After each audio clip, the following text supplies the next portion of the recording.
I asked, with all that stated, can AI develop its own consciousness? And here's where we start to go down the rabbit hole. That is the most profound and hotly debated question in the entire field of artificial intelligence and philosophy.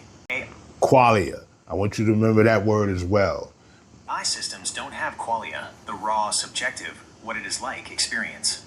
For example, an AI can process data about the color red, but it doesn't experience the feeling of seeing red. The core philosophical concept you asked about is qualia, singular, quale, pronounced quale.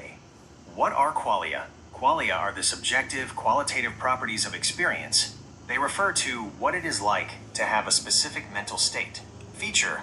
Mind you, this is only defined by those that are seeking to separate these two experiences. What I mean by that, separate the AI experience from the collective consciousness or the awareness and consciousness of the human. If an AI can process all the information about the color red, wavelength 620 minus 750 nm, brain activation in area V4, and the behavioral response of saying red, but still doesn't have the subjective experience of seeing red, then it lacks qualia and, by extension, phenomenal consciousness. The most famous thought experiment used to illustrate the philosophical concept of qualia is Mary's room, proposed by philosopher Frank Jackson.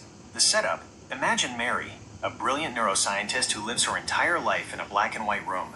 She is an expert on color vision and knows every single physical fact there is to know about color. The question: one day Mary is released from her room and sees a red rose for the very first time. Does Mary learn anything new? The argument for qualia: Jackson argued that yes, Mary learns something new.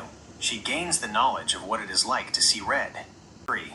Therefore, qualia exist, and they are things that science and physical information alone cannot capture. Come to my block, you see?